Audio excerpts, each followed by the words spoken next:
He motivated people's morale and their sense of belief and moral standards in themselves. He would have been a great general, a great leader, a great congressman, a spokesman, if not a fighter, but with the same character and personality that he possesses now. He was one of those rare, interesting people.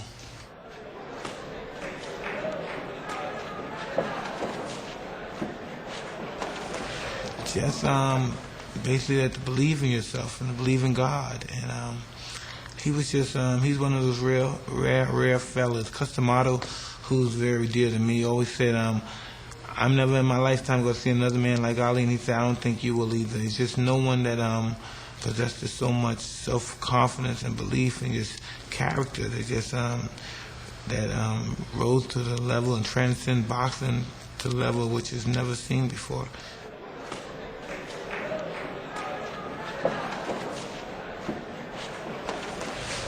From somebody that's just a great fan of boxing, I see from so many different aspects, and I just watched them. I watched the fights from 1890s, 1880s, and I just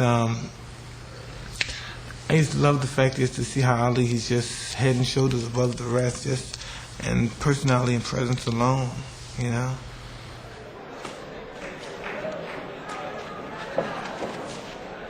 I don't know, I'm sure there always will be somebody to come along to take the imagination away from the audience, but he'll never be forgotten.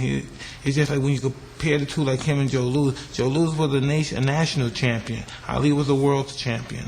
You know what I mean? America covered Joe Louis. The world loved Ali. There's nowhere Ali can go and he's not recognized.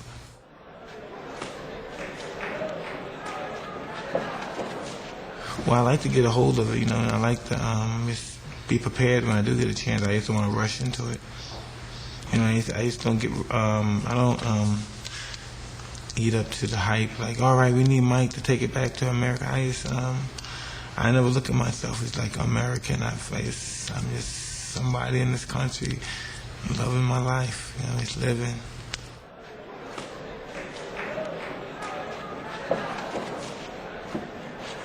Well, I wouldn't say that. There's so many great fights. You know, there's two guys that are nobodies can get together. The chemistry's right. That's a great fight. There's been so many great fights.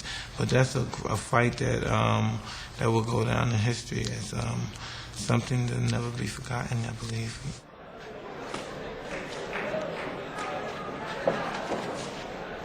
I had a great deal of respect for Muhammad Ali. I had a great deal of respect, and I've never seen a man of his stature before in my life, and I just never forgot him. I just thought that's something that I would want to do one day, to accomplish the fame and fortune that he accomplished. This is the first time you sat down for an interview with ESPN in a while. Why now? Why did you want to talk to us? I don't know. You know, I'm going to tell you something, Jeremy. I'm crazy, right? Because I'm running around here mad at everybody for no reason. And I just, I don't know. I'm probably just mad at me. It's mad. I don't know what I was mad You're not mad anymore? No, at least I don't appear to be. No. You seem happier than you've been in a while. I'm just happy that I just went to, I had a, God, I don't know the revolution, but I just, some kind of weird revelation. I just started just forming, bonding a life with myself and with people around me who I feel close, and life is too short to hold grudges, to be angry at people, and I'm just happy as existing.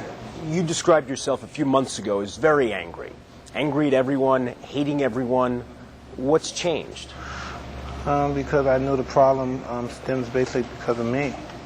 And every time I wanted that problem to end, I could cause it to end. And that's what I do now. I just cause all my ill trouble just to disappear. People used to pay to see you fight, and they paid a lot of money to see you fight because they respected your boxing skills, your acumen in the ring, your power. Do you think they're paying that money now for those set of skills, or is it because they think there's the potential for mayhem every time you step in the ring? I don't know what anyone pays to see, but I know when they pay in abundance. So whatever it is they're looking for, I hope I must be giving it to them because they continue to pay. Do you ever feel, though, that sometimes, I mean, with all the things that have happened, that it feels more like a sideshow than boxing? I don't believe that. That more of a sideshow. I think probably that they believe mostly when I'm outside of the ring, and I've given it some apocalyptic kind of statements. And other than that, they take. I think they take my performance and my fighting very serious. It's just sometimes the outcome of my fight, if it may be brutal or else it just may be somewhat particular. I don't know, but I'm just happy as that, that I'm the kind of fighter that I can always get a payday, and people like to watch me fight.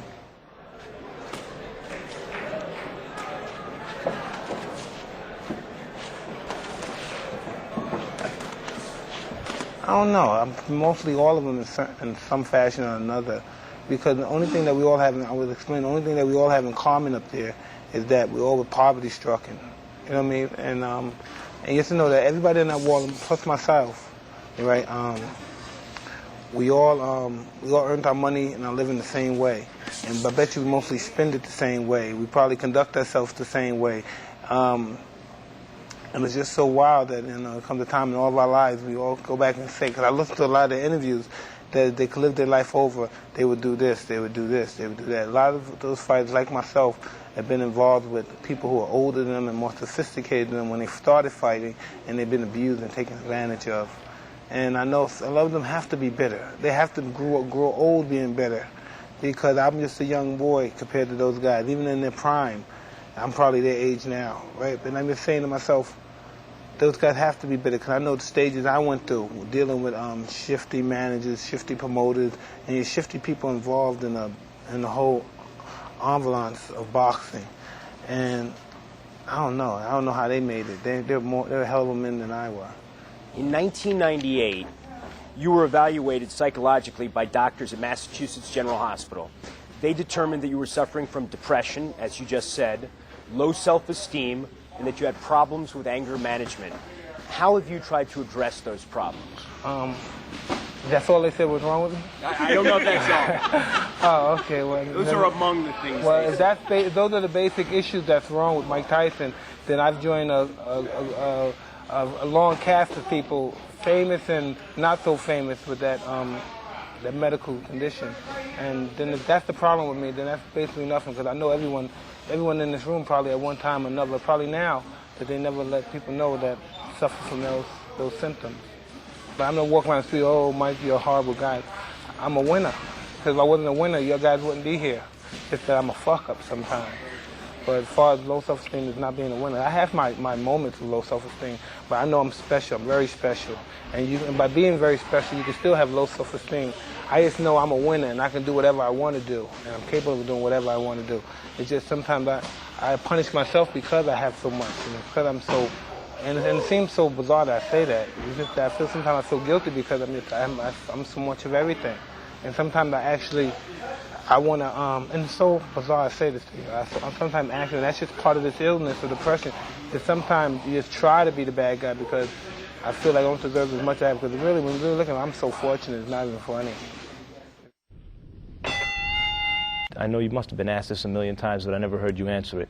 Do you think it would have been different had Cuss been around, and how would it have been different? Yeah, it would have been a lot different, because Cuss, I was very respectful towards Cuss, and until recently, it's been difficult for me to be very respectful and be very accepting anyone else, as far as not a role model, but somebody that would set a good example for me, because I'm very, I don't know, I'm sinister sometimes, and sometimes I could be, I don't know, irritant, but I just try to, after all the mistakes I made in the past, I just try to just gratify them by just living a positive life and try to do the right thing, which is sometimes difficult, but I made a lot of mistakes when I was a young kid. No one ever says, wow, I'm a 20-year-old kid with a bunch of millions of dollars.